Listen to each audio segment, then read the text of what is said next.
Let's talk about enemies to lovers. All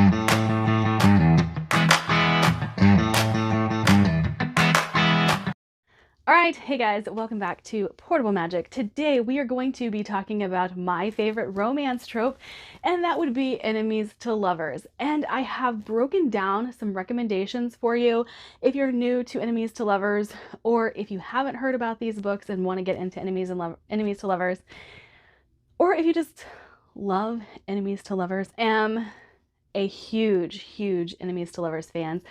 It always makes the books more tension filled for me, and I think I am fueled by that type of romance in books. Do I want it in my life? No, but I do love it in books. And today I have broken up a lot of the ones that I have read. Am I gonna miss some?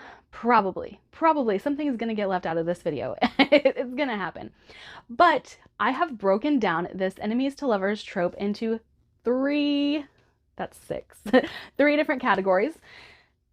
And we're going to start with the top tier enemies to lovers and go for the Reylo books. If you don't know what I'm talking about, Reylo is from Star Wars. It is Kylo Ren and Rey. They are the main characters of the sequel series. And there's a lot of people who really hate the sequel series. There's a lot of people who really love the sequel series. I happen to be one of them that loves them, and for the main reason of Kylo Ren and Rey. There is this meme that goes around of, Anakin, he had the girl, but then he got the power and he wanted the power, and then Kylo Ren had the power and then he got the girl and all he wanted was the girl. All of that stuff, but we don't need to get into that right now. Anyway, Reylo being top tier. Why is Reylo top tier? Because at one point, these two people wanted to kill each other. At one point, these two people actually fought. At one point, there was a knife to someone's throat, or a battle ensued between the two. And then we have two other tiers. Our middle tier, I have dubbed Heart and Mercy. And this is like a genuine rivalry between the two main characters. And when I say that, like, bickering has ensued. They have fought, not necessarily with fists or lightsabers or any of the sort, but they fought with words. And a genuine rivalry is present. Like, there's just some tension there, and they might take each other's heads off, but they've not yet attempted to do so. And then we have our third tier. And our third tier is kind of like miscommunication or clashing personalities. And I have dubbed this tier Kaz and Inej. They are not necessarily friendly, but they don't try to bite each other's heads off. They might turn on the other person if need be, but they're not really enemies. They're just like, I don't think I like you. Like, they have moments where they are unsure whether they like the other person. This could be like a forced marriage. This could be people being shoved together and not necessarily not liking each other, but they're not fond of the fact that they got shoved together. And any Ali Hazelwood could be lumped into this. But I have kind of stuck with fantasy, with the exception of one book in this. So I am going to leave Ali Hazelwood's contemporary out of this, and you'll see why I say that later. But let's go ahead and get into the list, starting with the Reylo tier. Now, I can't in good conscience actually talk about Reylo without throwing out the Hurricane Wars, because this is following The Last Jedi. So once The Last Jedi wraps up, what happens? Rise of Skywalker. We all know that. Unless you're Thea Guanzon, because she wrote what happens after The Last Jedi as it should have happened. Now, the problem with this book is, if you are not a Star Wars fan, if you have not seen the Star Wars series, if you do not know the lore and the backstory of Kylo Ren, if you don't know all of that stuff going into this book is a little lackluster. However, this was one of my favorite fan fictions that got turned into a book. So I can't be mad at it. I really can't be mad at it, because I've always wanted to see it in book form, and I have a special edition of it, so that's so cool. But yes, I've read this whole thing. I know how the trilogy ends because I've read the fan fiction. And I do really, really love this, but I do think it takes a knowledge of Star Wars to go into this book and really enjoy it, because it kind of drops you into the middle of a battle and you don't know what's going on, and it doesn't explain why these people are rebelling. It doesn't really explain what the two sides of this war are and why the two main characters, I'm going to forget their names, Taliesin and Alaric, why they are constantly at each other's throats. It doesn't really go into detail about that until about midway through this book. So you don't know a whole lot of that going into it. And so it could be a dud, but it could be a really big hit if you are a fan of the Star Wars sequels. On that same note, in the Reylo tier, we have Heartless Hunter by Kristen Ciccarelli.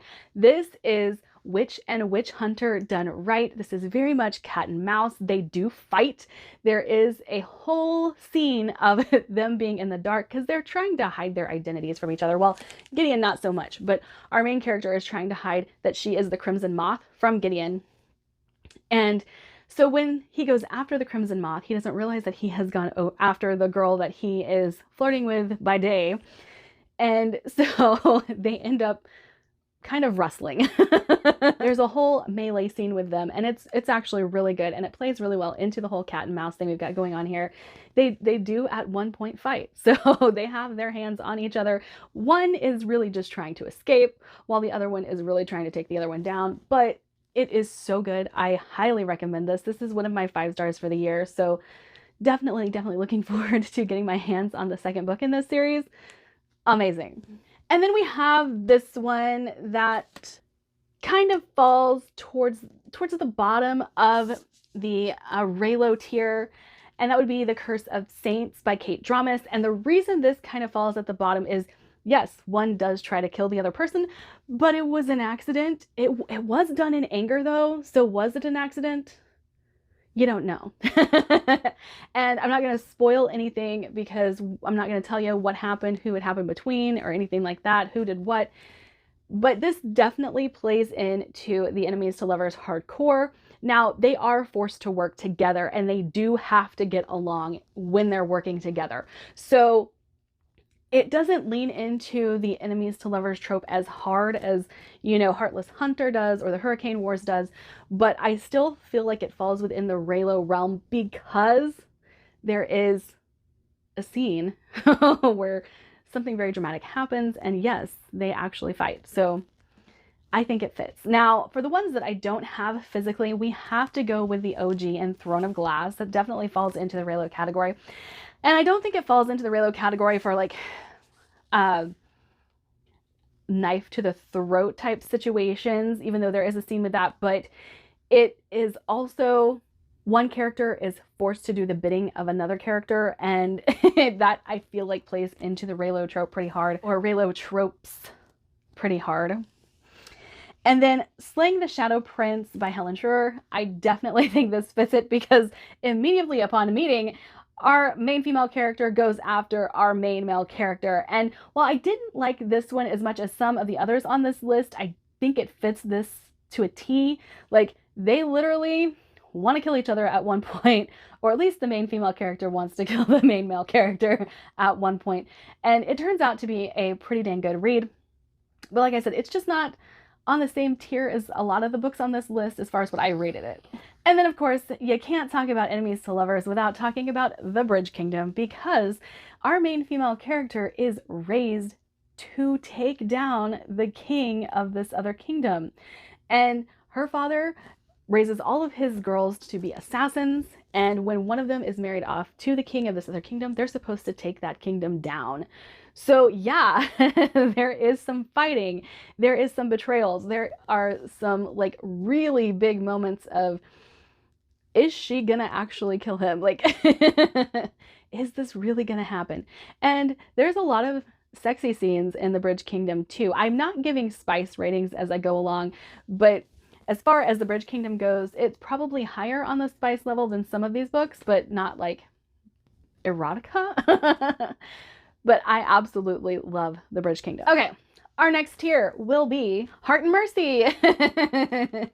And yes, I based a whole tier off of them. And why is that? Because these two don't like each other. And why don't they like each other? Because something happened upon their first meeting that put a bad taste in their mouth for the other person. And now they just kind of can't get over the fact that their initial meeting went so poorly, and they pick at each other. They just decide that, okay, this person is this way and this person is this way, and we're just never going to like each other. It's always going to be that way. It's never going to change. And the romance in here is really cute though, and they are rivals. Even though Heart keeps having to bring bodies to Mercy because of certain contracts that exist in this world, he has to see her. There's some forced proximity, but this has an element to it of letter writing, and Heart like pours out his whole heart into this letter, sends it into the void. And when he does that, Mercy receives that letter and responds in kind. And the book goes from there. They don't like each other. And when they realize that they are sending letters to their rival, they're not happy, not at all, about who it is that has been receiving their letters. And so I kind of see this as a genuine rivalry as opposed to enemies to lovers, because they're not enemies. They haven't taken weapons to each other. They haven't thrown fists, even though I'm sure they have both wanted to. But this is more, like I said, rivals than enemies. On that same note, we have Kingdom of the Wicked by Carrie Maniscalco. Now, there could be an argument for them being genuine enemies, but I think this reads more like rivals because as you get into the story, you realize there's a setup here. And this setup, like, they're not really mad at each other, but they think they are. And so I think it starts to read more like rivals to lovers than anything else. And something happens at the beginning of this that makes a forced proximity. They have to work together. And I love this series, guys. I love this. And I actually have Throne of the Fallen that I'm so excited to get to. This is the spin-off series to Kingdom of the Wicked. Very excited, very excited. And then, of course, we have Bride by Ali Hazelwood. Oh, my puppy says he needs attention. You hear him huffing over here. Yeah, so I'm going to put this in rivals to lovers because we have warring factions. These two are not at war. It is warring factions coming together, trying to make an alliance, and neither person being too happy about that fact that they are the pawn that is put up to make sure this alliance holds. And so they never really liked each other. Now they're married and they have to deal with it. That's pretty much what we're dealing with here. And I loved this book. Now, I didn't think this was as good as the rest of her books, but I still gave this one 4 stars. Okay, and then we have Immortal Longings by Chloe Gong. This one I really enjoyed for the fact that we have two people coming together to achieve a common goal, and that they might not necessarily trust each other, but they're going to work together to see if they can get their goals to come to fruition. And they have reasons for not trusting the other person, but that's where the enemies to lovers comes in here. And I really liked how it played out. I don't think that this is a strong or heavy romance book. It does get spicy though. So like, it's not necessarily no spice, but it's more focused on this competition and how they're going to get back at the people who wronged them, all of that kind of stuff. But I really, really enjoyed this. And again, I'm so excited for the next book. I am going to have to buy the UK version or figure out if I can get the second book in the Fairy Loot edition because I need it to match. I definitely need mine to match this one. I can't deal with the US hardcover. Okay, and then I said I would have one contemporary on here, Butcher and Blackbird. These are definitely rivalries. This is not an enemies to lovers. I don't think they ever really consider themselves enemies, but they encroach on each other's territory, and that is the problem that they have. And my dog is going nuts. I apologize for that. But Butcher and Blackbird definitely is rivals to lovers, and it is so stinking cute. I've said this a million times. Yes, this is about serial killers. And yes, it gets gross and gory, but the romance is so cute. Obviously on this list would be Fourth Wing. Fourth Wing is fun, it's entertaining, it's rivals to lovers. I mean, there's, again, it's warring factions, but these two people aren't really mad at each other. They're mad at the people who wronged them.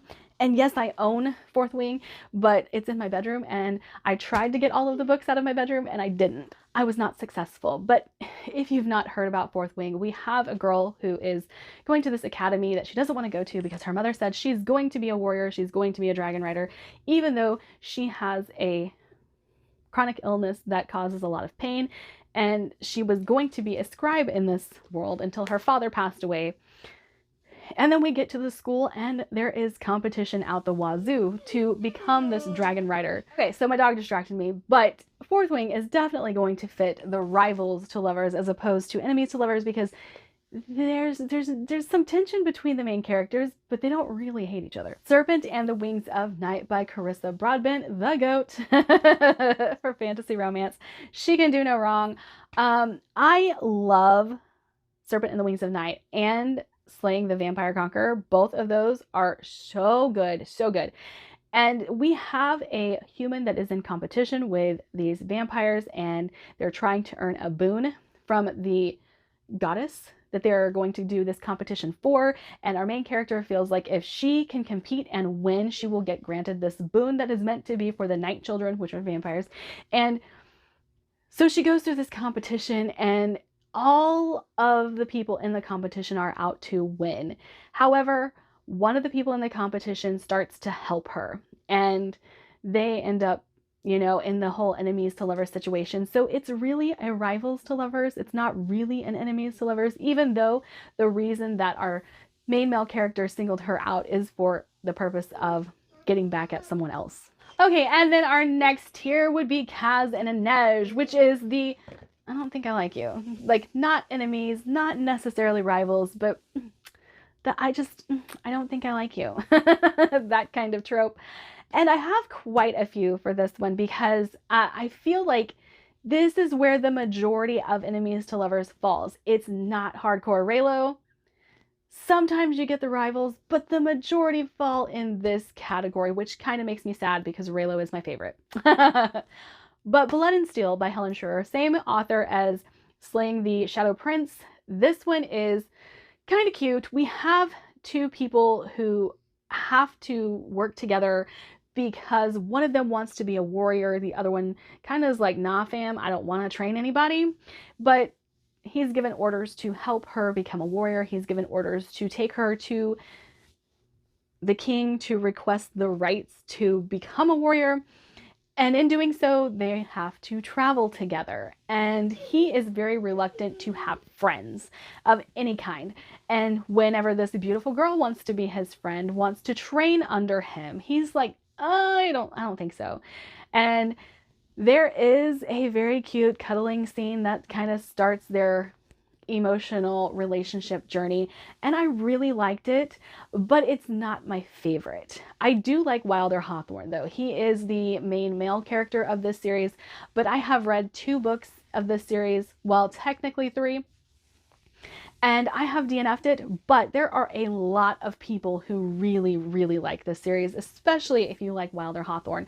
But I don't know, there was just something lacking in it for me. And I think it's because it didn't push those boundaries enough for me. Then we have a forced marriage trope in which I don't think these two can be considered rivals, because even though they are different kingdoms, they're not really warring kingdoms, and there's no real rivalry, but it like it's very reluctant people trying to make life work in a forced marriage situation.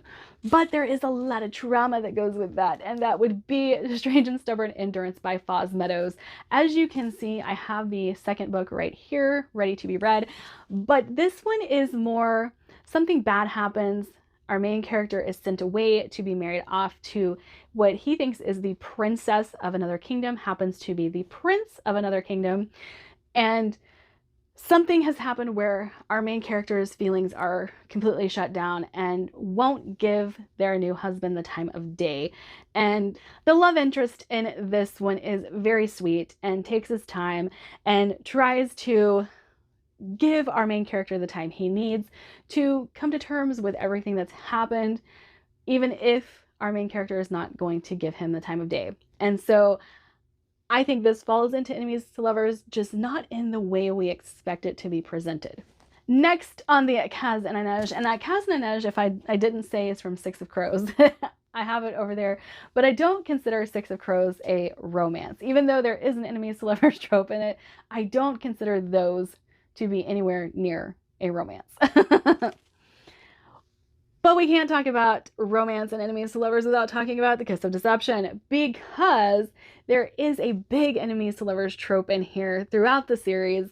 Don't want to spoil anything, so I'm not going to get into it. If you haven't heard about this, this is the series that everyone talks about with having like this truly original idea.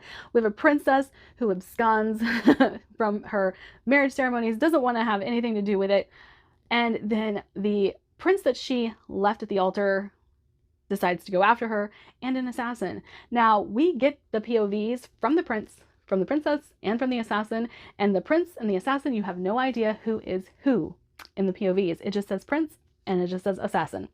And so, a really cool trope, a really cool way to deliver a fairly tropey story, but this series does get better as it goes on as well. So, it ends up being highly political in the end, and just a very good story. Also falling into Kaz and Inej would be Emily Wilde. Now, banter. If you want banter, Emily Wilde will deliver.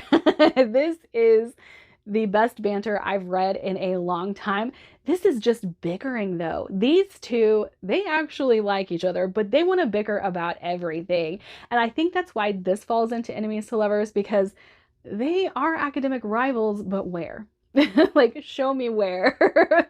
All I see is them nipping at each other and, you know, taking swipes at each other, but verbally, not really in any kind of real way. And I think it's cute. I think it's cute the way they banter. It's like, you know, when you're growing up and the girl you like, you just run up to them on the playground and pull on their pigtails. That's what this is. That is definitely what this is. And can't do this video without talking about One Dark Window. I do consider this Kaz and Inej because they're never really enemies. Show me where they're enemies and I will call you a liar. No, I'm just kidding.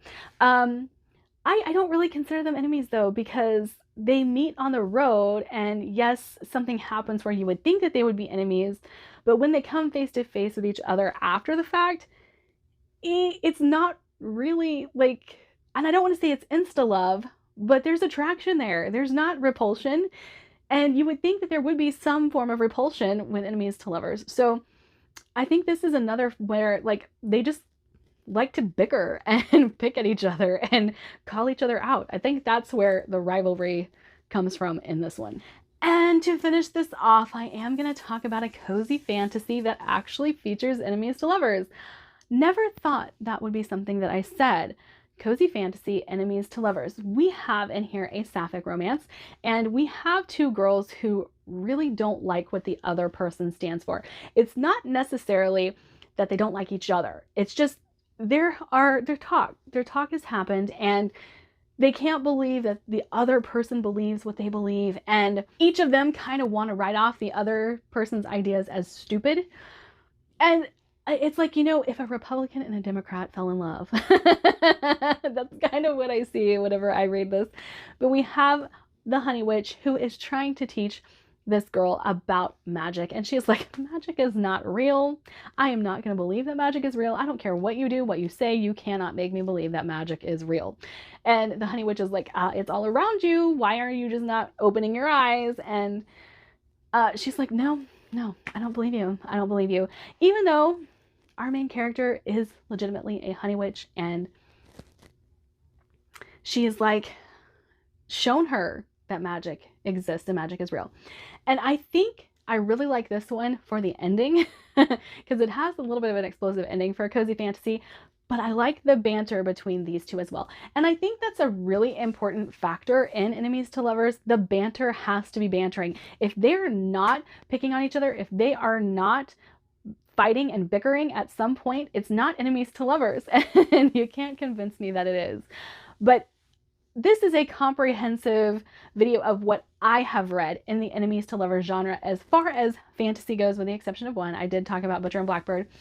I do seek out enemies to lovers in contemporary as well. As you guys see, I read Ali Hazelwood, so a lot of hers are enemies to lovers or rivals to lovers, and I just enjoy that tension. And if you like that tension too, hopefully you have found something new in this video to read. I have a Patreon if you guys would like to support what I do on this channel, and if you guys would like to connect with me in any other way, all of my links are in a Linktree link down below. Bye!